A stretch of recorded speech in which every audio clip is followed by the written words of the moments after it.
Hello, hello. Welcome to the 32nd episode of the Veggies Abroad Vegan Travel Podcast with the Chief Veggie Pusher, myself, Rebecca Gade Sawicki. Some of you may already be familiar with Veggies Abroad, but for those of you who aren't, we're a full-service vegan travel company that offers custom planning services, small group trips, a helpful blog chock full of just about everything a vegan or veg-curious traveler could possibly need, and this podcast. With this podcast, I hope to bring you the inside scoop of what vegan-friendly, and eco-friendly businesses are doing in the wide world of travel. So this episode is a little bit of a departure, pun intended, from some of our usual conversations, but it's an important one. Unless you've been living under a rock over the last couple of years, AI has been dominating conversations for countless reasons. One of which is it's meant to help make a variety of tasks more efficient, from writing an email to possibly planning a trip itinerary. The latter is obviously one of the reasons I think it's an important conversation to have for this audience, and something that, as travelers, should come with a healthy bit of skepticism. I hadn't thought too much about using it for travel planning purposes because, for me, I always want to seek out sources who are experts, who have been there, done that, and maybe even have the t-shirt. But last year, a couple of clients asked about using it. So I thought, well, I guess I have to stop ignoring this and investigate a little bit further. I will level with you. Aside from enjoying the people aspect of travel planning, there's another reason why using it annoys me a little bit. Well, actually, a lot. It's because AI isn't a magical, all-knowing force that knows everything to tell you for a trip. It's pulling information from sources throughout the internet. Those sources are hardworking journalists, organizations, blog writers, etc. And suddenly, they get very little, if any, credit for what they've put together. Also, many of the sites that you might visit when you're planning a trip make money from your visit. They can't possibly work for free, after all. Now, with AI, people are essentially taking that info and running. Some people who run sites like this, which could be for travel or cooking or fashion and so on, have lost a ton. In full transparency, it's not all AI's fault, but it does have a major impact. Some may find ways to continue, while others have already had to fold up shop and find other jobs. There are other things, both good and bad, that need to be considered when doing this. So in my research, I came across a great article from Outside Magazine, Can AI Be Trusted? The author, Jen Murphy, investigated using multiple AI platforms to plan a trip to Maui, and the results are interesting. So I asked Jen to join me to discuss her research. Jen Murphy is a freelance journalist who covers adventure travel, wellness, and fitness. She contributes regularly to the New York Times, Outside, Condé Nast Traveler, Bloomberg, and Travel and Leisure. Hi, Jen. Thank you so much for joining me today. Thanks for having me. I think this is going to be a really great conversation. I don't know about you, but I've had friends ask me about using AI to plan a trip. Obviously, I get clients that ask me about it. And I have my own personal feelings about it working in the travel space. But you have taken it a step further with a recent article in Outside Magazine, going into detail with using a few different platforms, which I thought was super interesting. And I am really looking forward to sharing more of what you found and your own personal feelings after doing this investigation. Yeah, of course. This story was part of a travel column series I had for Outside last year. So we were really giving readers travel advice. And, I am a total Luddite. So AI was not something I would have ever used had it not been to research this article. Working in the travel industry, we also have a huge advantage of having great connections. So I had to kind of approach this as if I were not an insider in the industry, but I found it really eye-opening. And I think some of my biases against it, were set aside. I was really anti-AI, to be honest, when I started researching this. That's an interesting place to start with an article like this. I'm sure that kind of made it a little bit challenging. It did, but while researching this, and I'm sure this number has changed by now, but a Harris poll that was conducted last year found that 70% of Americans are using AI for travel planning. That's crazy. That's a pretty big number. So it is. If 70% of Americans are using this, maybe I should give it a try. Yeah, absolutely. That is an excellent point. And to also then be able to share kind of both sides of it. So what platforms did you decide to use for this article? So I whittled it down. We looked at 4 different platforms, and it really came down to, I asked friends what they were using. I looked online to see which platforms had the best user ratings. And then I also wanted to make sure they were all free. So all 4 platforms I used were free. Some you do have to pay for. And the ones that I decided to look into were Layla, Wonderplan, Mindtrip, and GuideGeek. Interesting. Was there any reason why you didn't use a larger one like ChatGPT or Gemini? I actually did use ChatGPT, and we didn't write it up in this article. We wanted to focus on travel. These were all travel specific AI tools. Like ChatGPT, you could use to write your wedding vows or help you write your resume. So we really wanted to focus on travel specific AI tools.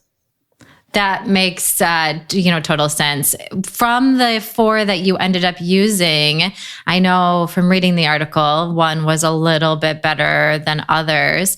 But what kind of itineraries, advice did each give? Did they vary widely? What did you think of each individually? Yeah, I was kind of sneaky because I chose to use them to help plan in an area that I was already familiar with. So it might have been very different if I was planning a trip to, I don't know, let's say Cincinnati, somewhere I hadn't been before. But I chose Lahaina. So I live part-time in Maui. And this was just over a year after the fires in Maui in the town of Lahaina. So I was curious, I thought 1 year should have been enough time for things to be updated. So that was kind of the curveball I threw these tools.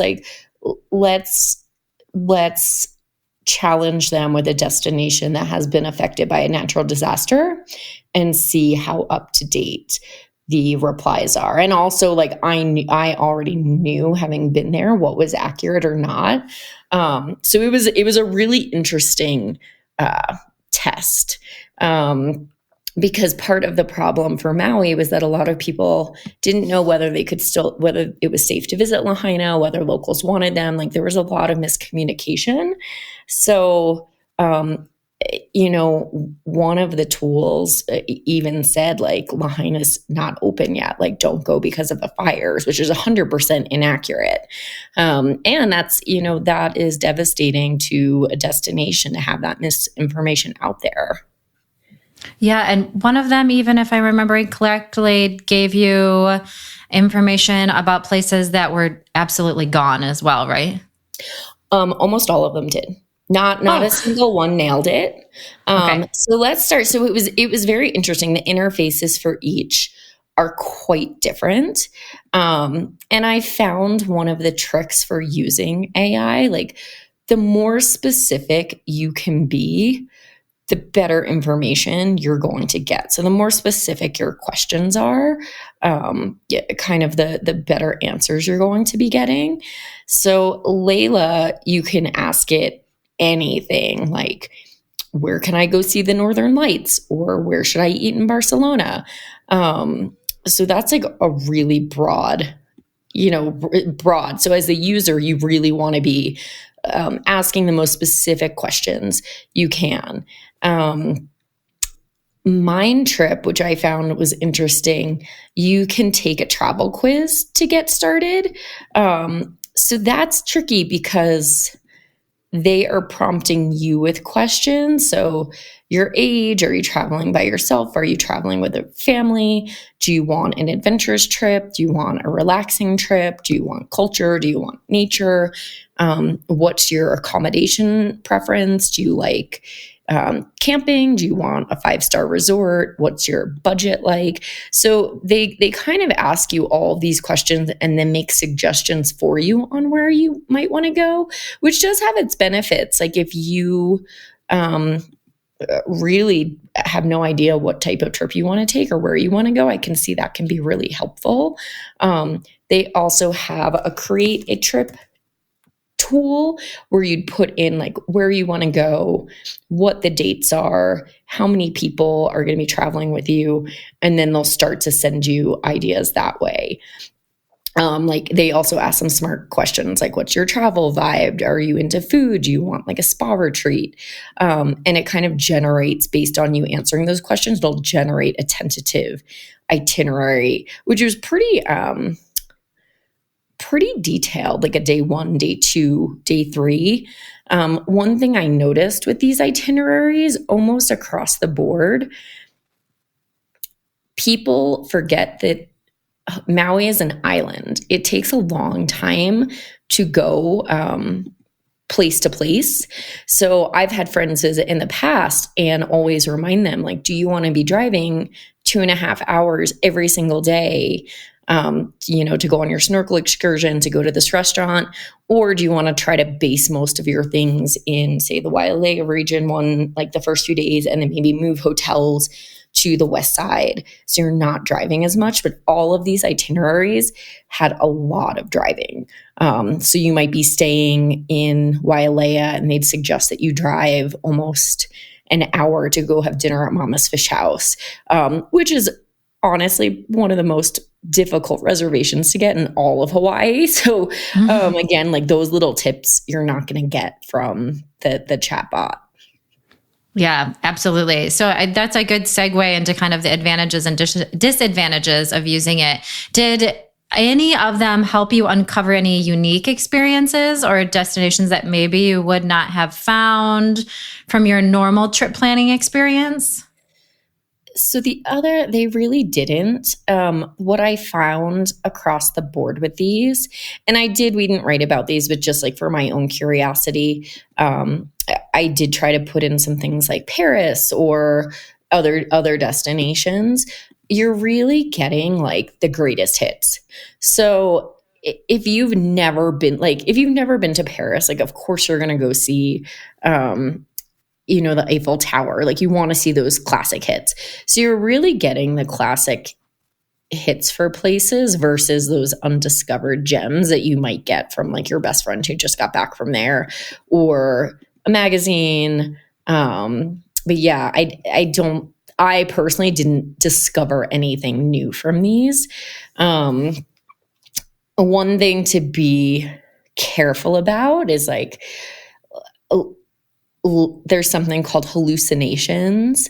Have you heard of that? Yeah. Yep. Yeah. So hallucinations, for anyone not familiar with them,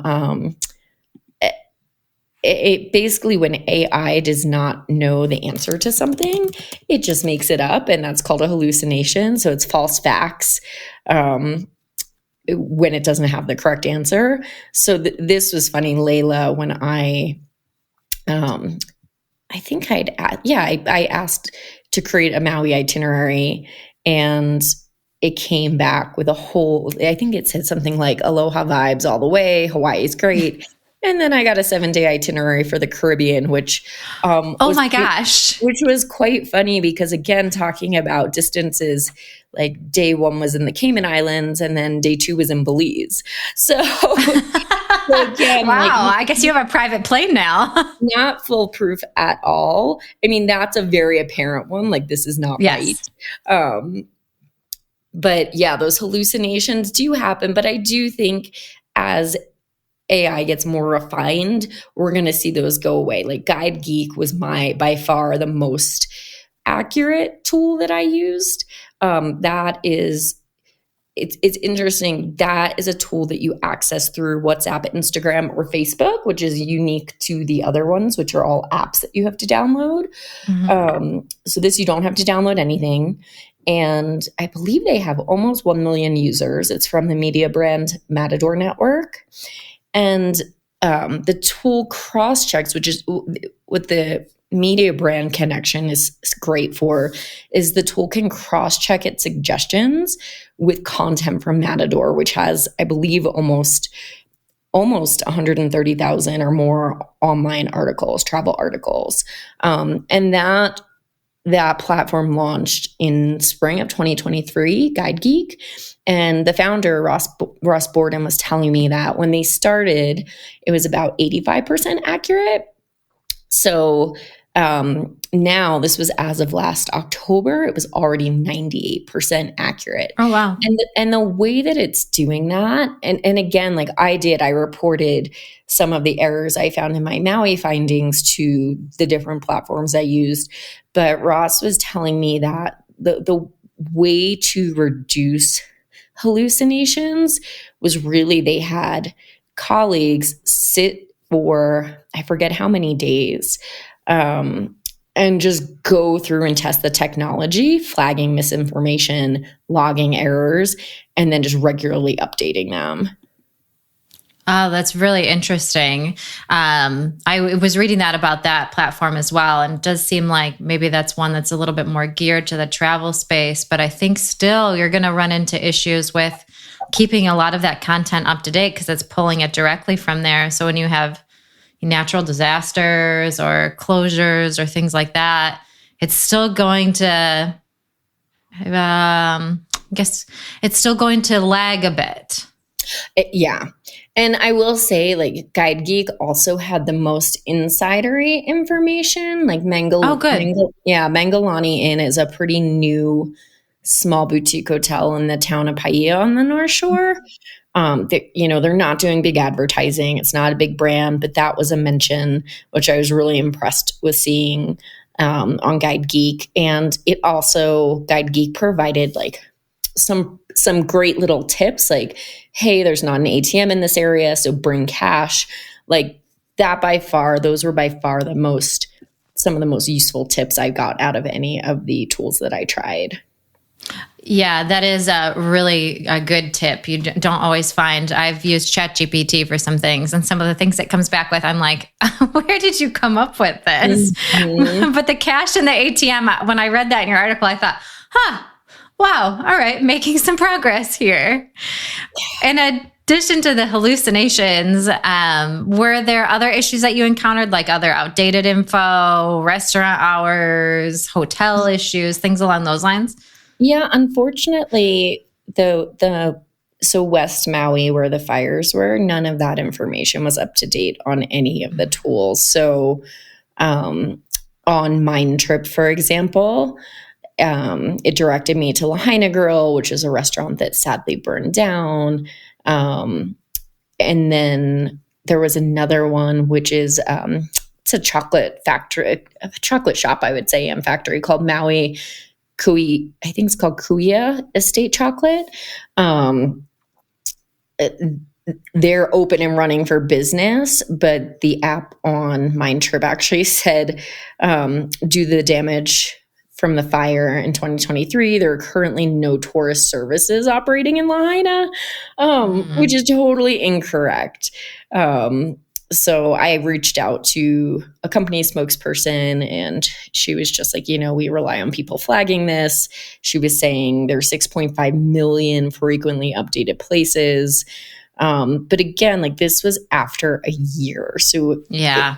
And across all of them, like even as good as GuideGeek was when it came to Lahaina, like it suggested going to the Baldwin Home Museum and the Lahaina Heritage Museum, and both of those sadly were burned to the ground in the fire. So, flagging, if you are using these AI tools regularly, it is helpful to flag these things for the companies because that's how they get more accurate. Yeah, absolutely. Were there other things that were kind of disappointing in your findings? I think in a world where people complain endlessly about over-tourism, yes. I sent all the itineraries that the 4 platforms gave to me to Leanne Field. She's a member of the Hawaii Visitor and Convention Bureau. And she was like, these are they're pretty good. Some of the suggestions are pretty good, but it's really, especially for a place like Hawaii, the nuances are missing, like that cultural awareness. Almost every single itinerary suggests, even though I was trying to hone in on the west side, as I was saying with distances, you're getting a Maui itinerary versus a west side itinerary. All of them suggest bucket list things like the road to Hana or Haleakala to go see sunrise, which is a big bucket list thing. But, they don't tell you that like, oh, hey, you actually need a reservation if you want to see sunrise at Haleakala. Or, locals are really sensitive to tourists driving the road to Hana. So here are some ways to be respectful. Here's the best way to go about it, like leave early, overnight in Hana versus rushing through. So, all of those little tips that make you, I would say, a more considerate traveler weren't really in there. Yeah, that is a really good point. And I think something else that kind of, and you touched on this a little bit with like the best friend example, is getting a more local perspective and, finding those tiny places that aren't always in guidebooks or aren't always in Google, or maybe are a pop-up or have something special. It doesn't seem like those are very common things to find in AI. No. And that's what I worry. Like I said, like if you've never been before, you're going to want to do the greatest hits, but so much of travel is like discovery. So yes. I feel like you're losing some of that. Like if you're just relying on what AI tells you. I do think in defense of these tools, like it's a great way especially if you've never been somewhere, to like get an outline or a basic idea. And then from that basic outline, do your research, like talk to locals, talk to someone at the hotel, ask friends who've been there before. So I definitely think they can serve a purpose, but you can't 100% rely on them. Hey there, fantastic listeners. Let's hit pause on this episode for a thrilling announcement, a golden ticket to Globetrot with Veggies Abroad. Veggies Abroad isn't just your go-to for vegan guides and trip planning tips. It's your passport to extraordinary small group journeys, carefully crafted by the ultimate veggie pusher and your favorite podcast host, me, Rebecca Gade Sawicki. I've spent countless hours researching the best vegan hotels, food, and experiences, and now I'm bringing those experiences directly to you. Join me and my newfound veggie pals on escapades to exciting and exotic destinations around the world. Whether it's trekking through the Thai jungle to witness elephants in their natural habitat, or staying at a carbon-neutral camp in Kenya during the Great Migration, our adventures are nothing short of spectacular. And guess what? Those aren't the only exciting trips awaiting you. So what are you waiting for? Cruise on over to veggiesabroad.com pronto. Well, how about after this episode is over, to explore our dazzling lineup of trips and secure your spot on your next vegan adventure today.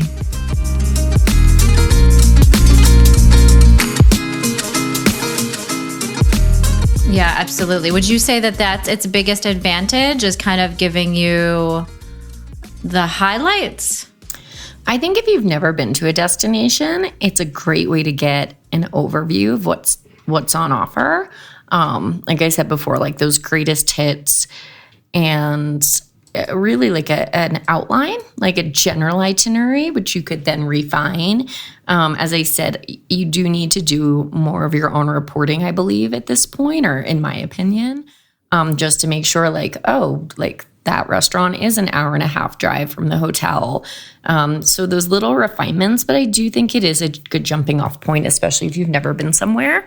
But you will want to do extra research after that. I asked a travel agent, Jack. I know a lot of people don't understand the workings of a travel agent. I find them extremely valuable because they are true insiders on the ground. But Jack Izan, he's the founder of Embark Beyond. And I asked, we were chatting about AI, and I was saying, like, are you worried that the travel agent is going to disappear? And he said, absolutely not. It's just going to make them better. So he was saying, like, even in its infancy, AI was able to create itineraries that were almost 80% accurate and kind of like true to what an expert can create, like that's pretty good. I don't know if I agree with that totally. But he was saying what it can and he believes will be useful for in the future will to be able to suggest the right place for someone based on their travel preferences. So if you are someone really into wellness or you're someone really into food, so there's never going to be an equivalent to the advice that a travel agent or a friend will give you. But again, like to my point, like it can give you a great starting point if you're starting at zero. Embark was to saying that they have an AI powered, they call it like a clienteling tool. So it allows the advisors to look at experiences, promotions, cultural events that will be going on to a destination that their clients, like, knowing that Sally really loves, shopping. And if this like shopping event is going on, they can flag that for her. So I do think even in, as little as a year, we'll see huge refinements in what these tools can do. Yeah, absolutely. And we touched on this a little bit, some ethical concerns of using AI with over-tourism and cultural respect. Do you think, there also could be issues with inherent bias with some of these things because they're pulling from like the Matador example, I think it's GuideGeek. They're pulling from just Matador articles. And so that could inherently provide a bias that wasn't anticipated.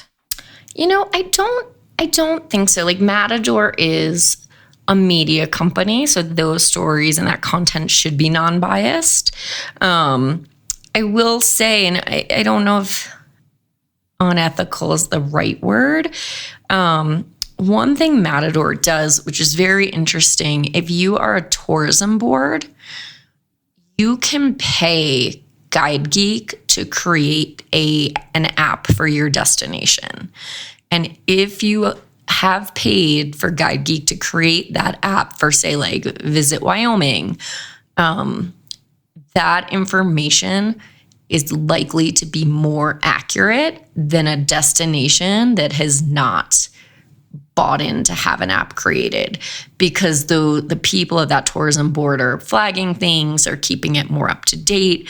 So I don't know if that's unethical per se, but it's an interesting business model to be partnering with these tourism boards to create apps that users can use. So that's different from GuideGeek. Like if I was going to Estes Park in Colorado, I believe was the first destination that had an app created. So if I was going to Estes Park, I'd have my own little like chat box that I could be using directly on the Estes Park website.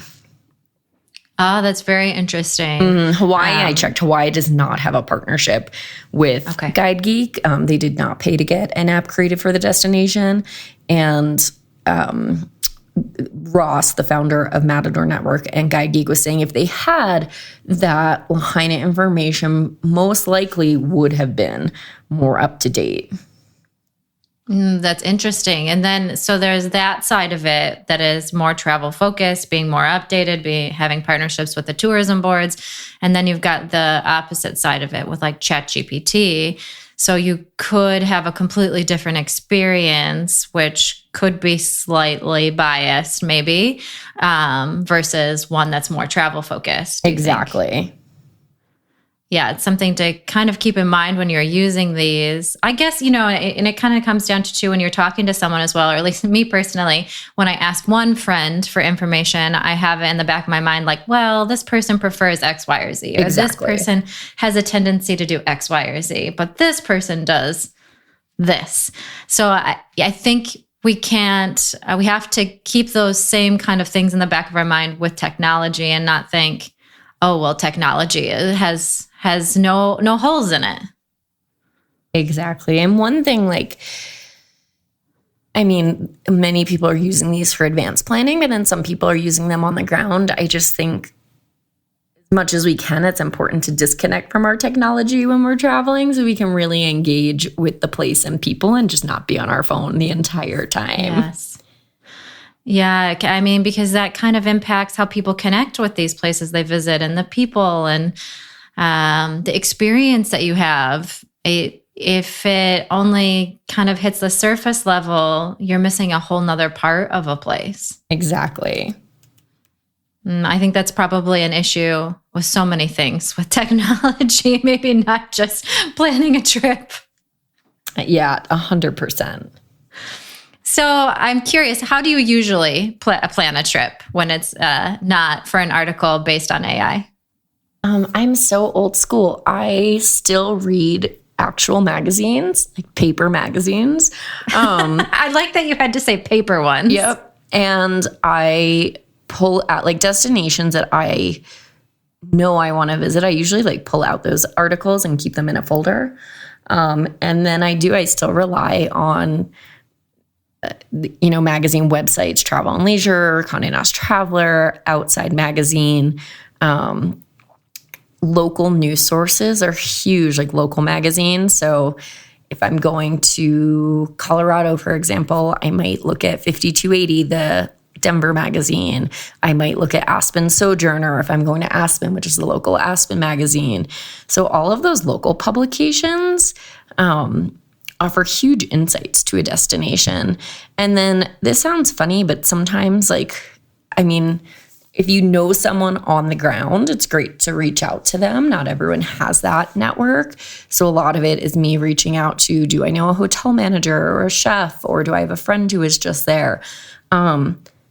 Sometimes there's huge value in talking to, I always talk to the bartender at a place that I'm visiting. I feel like local bartenders have great insights, or tour guides, but hotel concierges, I feel like they are swayed a little bit on where they suggest you go. So I don't rely on them as much. But sometimes going online and finding, I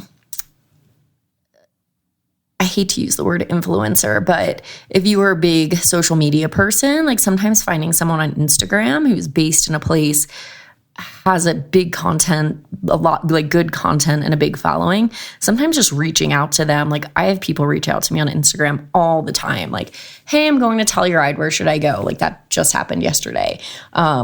And like, I just keep files of cheat sheets so I can send them to people. But yeah, sometimes just reaching out. And I think there's incredible value in working with a travel agent, especially if it is a complex trip like Africa per se, or if you want to do Australia and you've never been, the value you get from working with an agent and the knowledge is just unrivaled.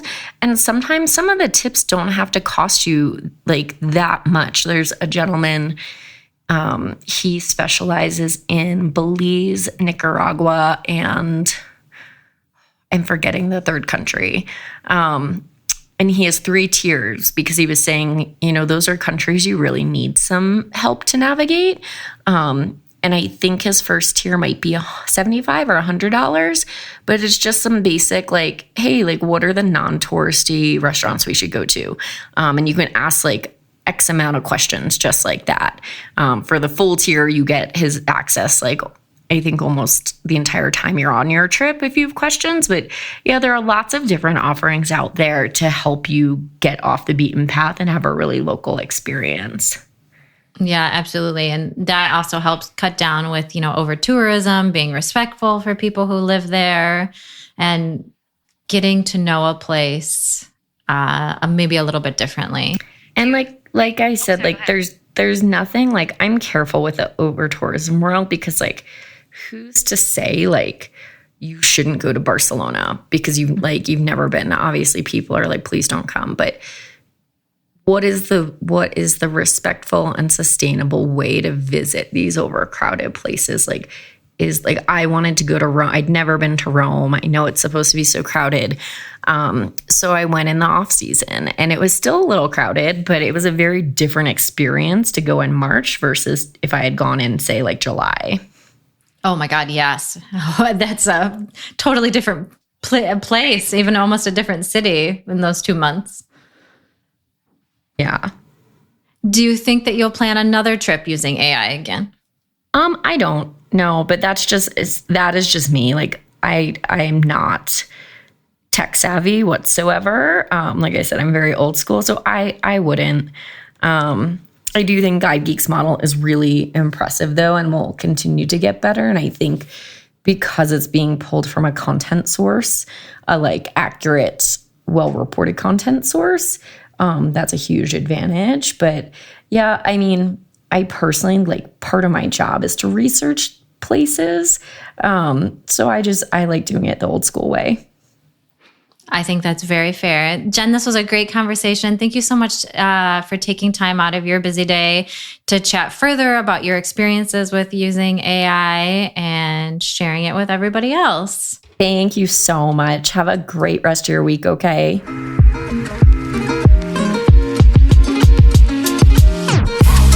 Thank you so much for tuning in. I hope you enjoyed this episode as much as I did. If you did, please consider subscribing and leaving a review.